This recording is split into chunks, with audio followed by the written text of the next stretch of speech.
That just took a while to figure out how to actually do this.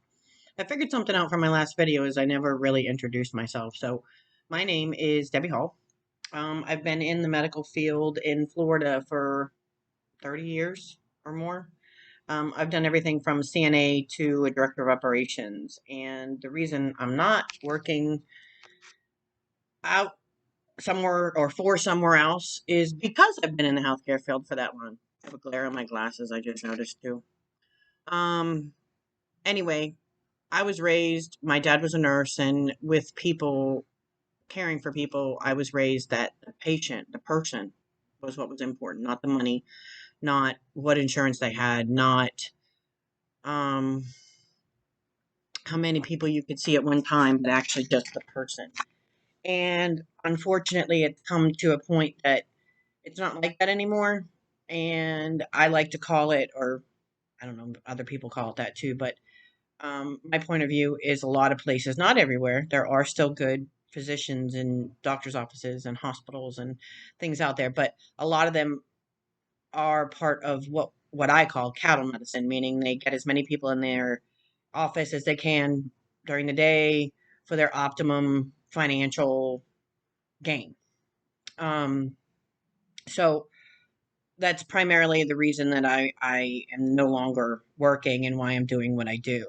A patient advocate is somebody that works for you, not the insurance company, not a hospital, not any other company, but actually works for the person who needs help.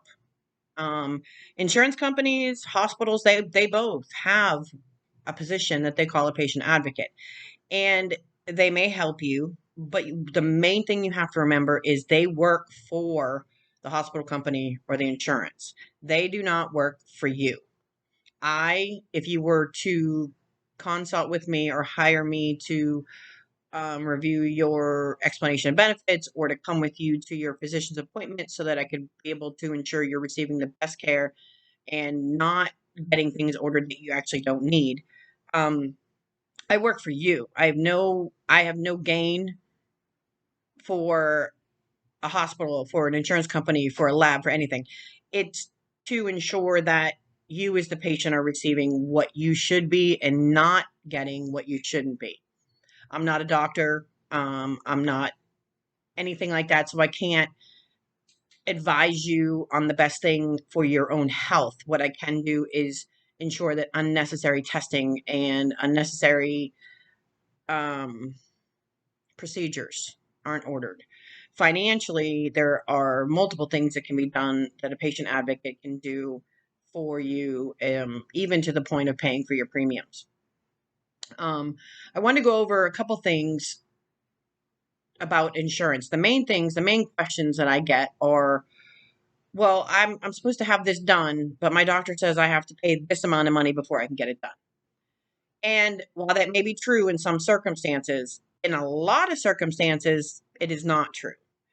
For example, a friend of the family called. Her son was having a procedure in a hospital, local hospital, and they told her she had to pay over $5,000 before he even had the needed, necessary surgery procedure done. So what I did is I created an online account for her insurance because she did not have one to be able to view her insurance benefits. And what I found out, or what I was able to tell her, was her deductible amount, how much of it had been met that year, and what they are and are not responsible for out of pocket.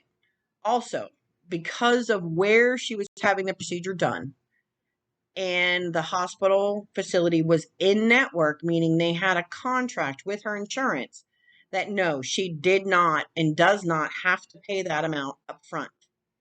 So, what I told her was to call the financial office back and explain to them that you have reviewed your benefits and you are not responsible to pay this amount until you receive an explanation of benefits after it's been processed by her insurance. Um, and I explained to her too. I said, if they need more information, we can do a conference call and I'll gladly talk to the insurance company. Because she explained to them she didn't have $5,000. Not many people have $5,000 sitting around for whatever reason, never mind a necessary medical procedure. So you see, it's things like this, because had it been somebody else that didn't have somebody like me to call and ask the question, then they probably would have found a way, whether it be adding it to a credit card or through care credit or however, depleting their savings, paid this amount. And then what happens is they send in the claim, it gets processed by the insurance, and the patient responsibility may be 1,000 or 1,500 or even less. And now, as a patient, what you have to do is chase a refund.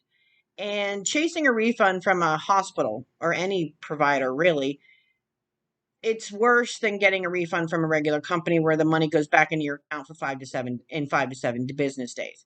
Getting it from a hospital or a healthcare facility can sometimes turn into months of work.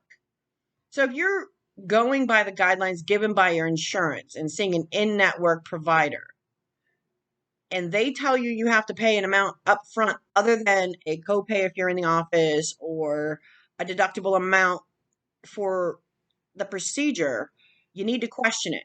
That's what, if you don't know the questions to ask, if you don't know the people to contact, that's what somebody like me is here for. We work for you to make sure you're not paying money out of your own pocket, out of your own savings on a credit card. That doesn't need to be done right away. It may have to be in the end, but until your insurance has processed those claims completely, no, you don't have to. And it's the hospital's job, the employee's job, whatever you want to call it. They think it's their job to get this money up front, because the biggest thing that people don't understand is, even people that work in healthcare, they don't always understand it 100%. I'm not perfect. I don't understand everything 100%. I learn things every day. I learn things all the time. But my goal is to ensure that people are receiving the best healthcare they can and not paying for things that they shouldn't be. I'm going to share this to my Facebook page too. So it's under Debbie Hall or Deborah Hall. I can't remember. I'm getting old. I saw that on the last video. So you can PM me if you have any other questions. If you need any help, you can leave comments on this YouTube channel and I can get back with you. Just leave me your email or your phone number or however you'd like me to contact you. Have a great day. See you soon.